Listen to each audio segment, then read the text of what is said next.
మిగిలిన పీఠాలకి శృంగేరి పీఠానికి ఒక ప్రధానమైన వ్యత్యాసం వస్తుంది. ఎందుకు వచ్చింది అంటే, వారు అవతార స్వీకారం చేసి శంకరాచార్యుల వారిగా వచ్చినప్పుడు చతుర్ముఖ బ్రహ్మగారు మండనమిశ్రుడిగా వచ్చారు.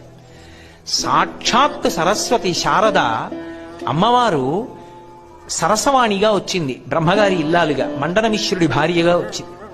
వచ్చినప్పుడు మండనమిశ్రుడు కర్మ సిద్ధాంతాన్ని నమ్మాడు. మండనమిశ్రుడికి శంకరాచార్యుల వారికి వాదన జరిగింది.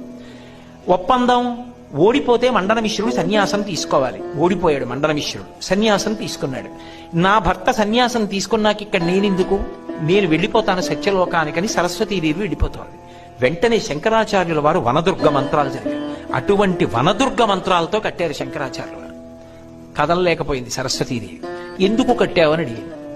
అది శంకర భగవత్పాదులు ఈ జాతికి చేసిన గొప్ప ఉపకారం. ఈ దేశానికి సరస్వతీ కటాక్షం లేకపోవడం అన్నది